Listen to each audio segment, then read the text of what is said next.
Hi friends, welcome to my channel. நம்ம சேனலில் இன்றைக்கி ரொம்பவே டேஸ்டான ஒரு ஹெல்த்தியான முருங்கைக்கீரை வச்சு சாம்பார் எப்படி செய்கிறதுன்னு தாங்க பார்க்க போகிறோம். இந்த கீரை சாம்பார் வந்து அவ்வளவு டேஸ்ட்டாக இருக்குங்க. கீரைலாம் சாப்பிடாதவங்களுக்கு இந்த மாதிரி சாம்பாரோடு சேர்த்து வச்சு கொடுத்திங்கன்னா வேஸ்ட் பண்ணாமல் மிச்சம் வைக்காமல் சாப்பிடுவாங்க.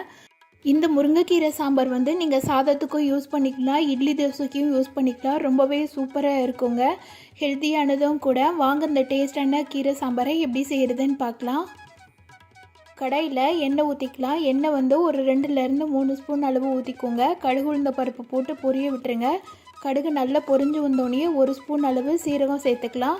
1/4 ஸ்பூன் அளவு வெந்தயம் சேர்த்துக்கலாம். ரெண்டையும் சேர்த்து நல்லா பொரிய விட்டுடுங்க. இது பொரிஞ்சு வந்தோடனே ஒரு கொத்து கருவேப்பிலை சேர்த்துக்கலாம். இப்போ ஒரு 20 சின்ன வெங்காயத்தை குட்டி குட்டியாக அரிஞ்சு வச்சுருக்கிறேன், தோலை உரிச்சிட்டு அதை இது கூட சேர்த்துக்கலாம்.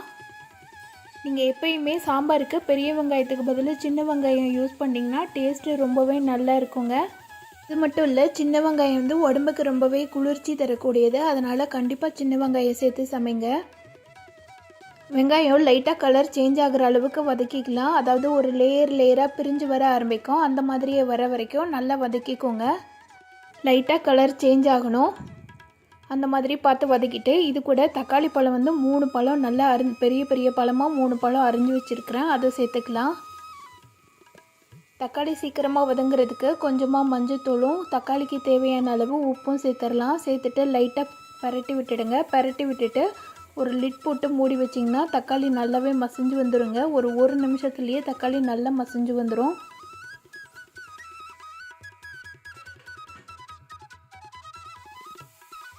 பார்த்திங்கன்னா தெரியும் தக்காளி எந்த அளவுக்கு மசிஞ்சு வந்திருக்குன்னு சொல்லிட்டு. தக்காளி வந்து நல்லா மசிஞ்சு வந்தால் தான் சாம்பாரும் டேஸ்ட்டாக இருக்கும். அதே நேரம் வெங்காயமே நல்லா வதங்கி வந்திருக்கணும். இப்போ கலரு பாருங்கள், தக்காளி நல்லா மேஷ் ஆகிருக்கு. இந்த மாதிரி இருக்கும்போது இது கூட மசாலா பொடி சேர்த்துடலாம். நான் வந்து இன்றைக்கி வீட்டில் இருக்கிற குழம்பு பொடி தான் சேர்க்குறேன். உங்கள்கிட்ட சாம்பார் பொடி இருந்ததுன்னா அது கூட சேர்த்துக்கோங்க. உங்களுக்கு காரத்துக்கு ஏற்ப நீங்கள் குழம்பு பொடியோ இல்லை சாம்பார் பொடியோ சேர்த்துக்கோங்க. சேர்த்துட்டு நல்லா மிக்ஸ் பண்ணி விட்டுடுங்க. அந்த எண்ணெயிலேயே மிளகாத்தூள் வந்து நல்லா வதங்கி வரணும்.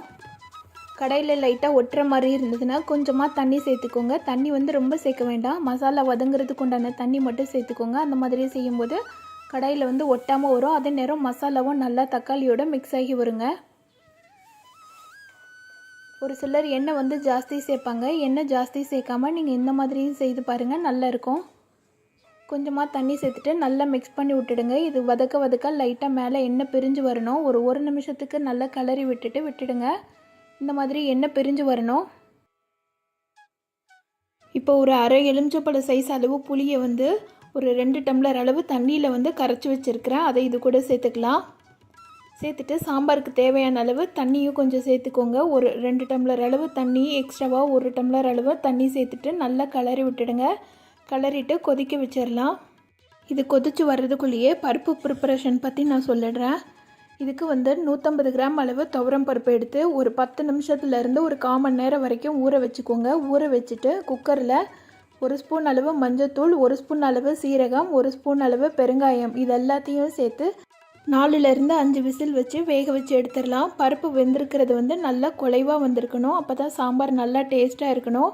இந்த மாதிரி கரண்டியில் வச்சு லைட்டாக நசிஞ்சு பார்த்திங்கனாலே நல்லா நசிஞ்சு வரணும். கரண்டியில் நசியல அப்படின்னா இன்னும் கொஞ்சம் பருப்பை வேக வச்சுக்கோங்க, இல்லைனா மத்து வச்சு கடைஞ்சி வச்சுக்கோங்க. இப்போ நம்ம ரெடி பண்ணி வச்ச புளித்தண்ணி வந்து நல்லாவே கொதிச்சு வந்திருக்கு. ஓரத்துலலாம் நல்லா நொறிச்சு வருது பாருங்கள். அந்த நுரையெல்லாம் உள்ளே எடுத்து விட்டு கிளறி விடுங்க. அப்போ தான் மசாலாவோட பச்சை வாசனைலாம் போயிட்டு நல்ல வாசமாக இருக்கும், சாம்பாருக்கும் டேஸ்ட்டாக இருக்கும். இப்போ இது நல்லா கொதிச்சு வந்ததுக்கப்புறமா நம்ம ரெடி பண்ணி வச்சுருக்கிற பருப்பை இது கூட சேர்த்துடலாம். பருப்பு சேர்த்துட்டு குக்கரில் கொஞ்சமாக தண்ணி ஆட் பண்ணி அதையும் இது கூட சேர்த்துக்கிறேன். நீங்கள் சாம்பாருக்கு எவ்வளோ தண்ணி வேணுமோ அது எல்லாத்தையுமே இந்த டைம்லேயே சேர்த்துருங்க. இந்த முருங்கைக்கீரை சாம்பாருக்கு வந்து எக்ஸ்ட்ராவாக கொஞ்சம் தண்ணி விடணுங்க. ஏன்னா கீரை போட்டு நம்ம கொதிக்க வச்சு இறக்கும்போது சாம்பார் வந்து இன்னுமே நல்லா திக்காக ஆரம்பிச்சிடும். அதனால் நீங்கள் நார்மலாக சாம்பார் வைக்கிறத விட எக்ஸ்ட்ராவாக ஒரு டம்ளர் அளவு தண்ணி சேர்த்து கொதிக்க வச்சுருங்க. இப்போ நல்லா கொதிச்சு வந்துருச்சு. பருப்பும் புளித்தண்ணியும் நல்லா கொதிச்சு வந்ததுக்கப்புறமா நம்ம க்ளீன் பண்ணி வச்சுருக்கிற முருங்கைக்கீரையை சேர்த்துக்கலாம். பருப்பு மசால் தண்ணி எல்லாமே நல்லா கொதிச்சு வந்ததுக்கப்புறமா கடைசியாக தான் கீரையை சேர்க்கணும். முன்னாடியே கீரையை சேர்த்தோன்னா சாம்பார் டேஸ்ட்டு நல்லா இருக்காது, ஒரு மாதிரி துவக்க ஆரம்பிச்சிரும். நீங்கள் இறக்குறதுக்கு ஒரு 5 நிமிஷத்துக்கு முன்னாடி கீரை சேர்த்தாலே போதுங்க. கீரை சேர்த்துட்டு மீடியம் ஃப்ளேமில் ஒரு 5 மினிட்ஸ் வச்சுருங்க. அதே நேரம் கீரை சேர்த்ததுக்கப்புறமா இந்த மாதிரி ஓரத்துலலாம் நல்லா நுரைச்சி வரும். அதெல்லாம் உள்ளே எடுத்து விட்டு நல்லா கிளறி விடுங்க. அப்போ தான் நல்லா மிக்ஸ் ஆகி வரும். இந்த டைமில் உப்புலாம் சரியாக இருக்கான்னு சொல்லி செக் பண்ணிக்கோங்க.